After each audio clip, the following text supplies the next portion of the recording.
हमारे पास आज हमें पढ़नी है मैटर की स्टेट्स के बारे में। ठीक है, तो हमारे पास 3 स्टेट्स होती हैं मैटर की, सॉलिड, लिक्विड एंड गैस। ठीक है, हम इन तीनों का क्या करेंगे। इसके अलावा 2 और स्टेट्स होती हैं हमारे पास, प्लाज्मा एंड बोस-आइंस्टीन कंडेंसेट, जिसके बारे में हम बाद में पढ़ेंगे। तो पहले देखो इनका कंपैरिजन करेंगे हम सॉलिड, लिक्विड और गैस का। ठीक है, तो देखो सॉलिड, लिक्विड और गैस का कंपैरिजन करेंगे तो उसके लिए सबसे पहली प्रॉपर्टी क्या है हमारी, पैकिंग की। ठीक है, जो हमारी सबसे पहली प्रॉपर्टी है वो क्या है, पैकिंग है। पैकिंग में क्या होता है, सॉलिड के पार्टिकल्स का अरेंजमेंट देखो इस तरह से होता है, जो पार्टिकल्स होते हैं वो एक दूसरे के क्या होते हैं, पास होते हैं। लिक्विड में पार्टिकल्स क्या होते हैं, एक दूसरे से थोड़े डिस्टेंस पे होते हैं, और गैस के केस में पार्टिकल्स के बीच की डिस्टेंस काफी ज्यादा होती है। ठीक है, तो देखो सॉलिड के अंदर क्या कह सकते हैं हम कि जो कॉन्स्टिट्यूएंट पार्टिकल्स होते हैं सॉलिड के वो क्या होते हैं, काफी क्लोजली पैक्ड होते हैं। लिक्विड में जो कॉन्स्टिट्यूएंट पार्टिकल्स होते हैं वो लेस क्लोजली पैक्ड होते हैं, जबकि गैसेस के अंदर जो कॉन्स्टिट्यूएंट पार्टिकल्स की पैकिंग होती है वो काफी लूज होती है। ठीक है, उसके बाद देखिए इंटर पार्टिकल डिस्टेंस। सॉलिड्स के केस में इंटर पार्टिकल डिस्टेंस क्या होती है, सबसे कम होती है। लिक्विड के केस में इंटर पार्टिकल डिस्टेंस, पार्टिकल्स के बीच की डिस्टेंस सॉलिड से क्या होती है, ज्यादा होती है, जबकि गैस से क्या होती है, कम होती है। और गैस के अंदर जो इंटर पार्टिकल डिस्टेंस होती है ये सबसे क्या होती है, लार्जेस्ट होती है। ठीक है, थर्ड होता है हमारे पास inter particle forces of attraction. तो गैस के केस में पार्टिकल्स की पैकिंग काफी क्लोज है, तो इसलिए फोर्स ऑफ अट्रैक्शन भी क्या होता है, सबसे ज्यादा होता है।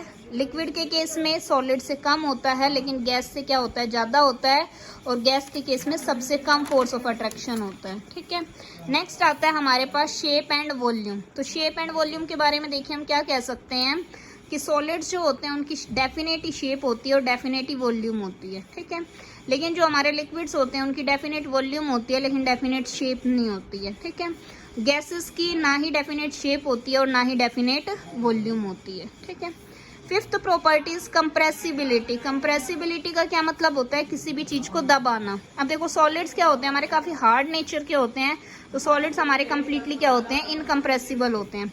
लिक्विड्स भी ऑलमोस्ट क्या होते हैं, इनकम्प्रेसिबल होते हैं, और गैसेस क्या होती है हमारी, हाईली कंप्रेसिबल होती है। ठीक है, सिक्स प्रॉपर्टी आती है रिजिडिटी या फ्लूइडिटी। तो सॉलिड के पार्टिकल्स की पैकिंग काफी क्लोज होती है, इसीलिए सॉलिड कैसे होते हैं, रिजिड होते हैं। ठीक है, लिक्विड्स क्या करते हैं, फ्लो कर सकते हैं, तो हम ये कह सकते हैं कि लिक्विड के अंदर कौन सी प्रॉपर्टी होती है, फ्लूइडिटी की प्रॉपर्टी होती है। ठीक है, गैस के अंदर जो फ्लूइडिटी होती है वो क्या होती है, सबसे ज्यादा होती है, हाईएस्ट फ्लूइडिटी होती है। ठीक है, नेक्स्ट होता है हमारा पार्टिकल मोशन। हमारे पार्टिकल 3 तरह से मूवमेंट कर सकते हैं, एक वाइब्रेटरी, एक ट्रांसलेशनल, एक रोटेशनल। तो सॉलिड के पार्टिकल्स की पैकिंग क्या होती है, काफी क्लोज होती है, तो वो अपनी मेन पोजीशन के ऊपर सिर्फ और सिर्फ क्या करते हैं, वाइब्रेट करते हैं। लिक्विड वाइब्रेट भी कर सकते हैं, ट्रांसलेट भी कर सकते हैं और रोटेट भी कर सकते हैं, जबकि गैसेस के अंदर मैक्सिमम डिग्री ऑफ फ्रीडम होती है, वाइब्रेशनल की भी, ट्रांसलेशनल की भी और रोटेशनल की भी। उसके बाद हमारा 8th है एनर्जी। सॉलिड के पार्टिकल्स काफी क्लोजली पैक्ड होते हैं, इसलिए इनकी एनर्जी क्या होती है, काफी मिनिमम होती है, इधर उधर भाग नहीं सकते हैं। लिक्विड के केस में क्या होती है, हाई एनर्जी होती है, किससे, सॉलिड से, लेकिन गैस के केस में जो एनर्जी होती है वो क्या होती है, हाईएस्ट एनर्जी होती है। ठीक है, 9th होता है हमारा डेंसिटी। डेंसिटी देखिए किसके इक्वल होता है, डेंसिटी होता है हमारा मास अपॉन वॉल्यूम, यानी कि हम किसी के मास को अगर फिक्स कर दें तो उसके वॉल्यूम को कंपेयर करेंगे।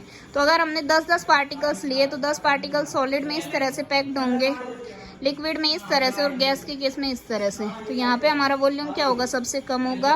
लिक्विड के केस में वॉल्यूम देखिए थोड़ा ज़्यादा है, और गैस के केस में हाई वॉल्यूम है। ठीक है, तो इसीलिए सॉलिड्स जो होते हैं उसकी डेंसिटी क्या होती है, सबसे हाई होती है। लिक्विड्स की डेंसिटी सॉलिड से क्या हो जाती है, थोड़ी कम हो जाती है, और गैस के केस में डेंसिटी क्या हो जाती है, सबसे कम हो जाती है। ठीक है, नेक्स्ट प्रॉपर्टी होती है हमारी डिफ्यूजन। डिफ्यूजन में क्या होता है कि यहाँ पे इंटरमिक्सिंग होती है पार्टिकल्स की, तो जो सॉलिड्स होते हैं वो क्या नहीं करते, डिफ्यूजन की प्रॉपर्टी शो नहीं करते इस वजह से। ठीक है, लिक्विड्स के अंदर थोड़ी बहुत डिफ्यूजन की प्रॉपर्टी रहती है, और गैसेस क्या होती हैं, हाईली डिफ्यूज हो सकती हैं। ठीक है, अब जो गैसेस हैं इनके अंदर डिफ्यूजन की प्रॉपर्टी है, तो इसीलिए जो गैसेस के अंदर हम लॉ पढ़ते हैं वो आता है हमारा ग्राम्स लॉ ऑफ डिफ्यूजन। ठीक है, तो ग्राम्स लॉ ऑफ डिफ्यूजन के अंदर क्या है, देखो क्या कहता है ग्राम्स लॉ ऑफ डिफ्यूजन, कि किसी भी गैस का जो रेट ऑफ डिफ्यूजन होता है वो इनवर्सली प्रोपोर्शनल होता है उसके डेंसिटी के स्क्वायर रूट के, यानी कि R is inversely proportional to D होता है। डी क्या होती है हमारी डेंसिटी, आर क्या होता है हमारा रेट ऑफ डिफ्यूजन होता है, ठीक है।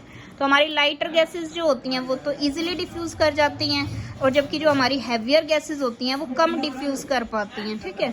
तो जो हमारी लाइटर गैसेस होती हैं वो क्या करेंगी, इजीली डिफ्यूज कर जाएंगी, जबकि जो हमारी हैवियर गैसेस होंगी वो कम डिफ्यूज करेंगी।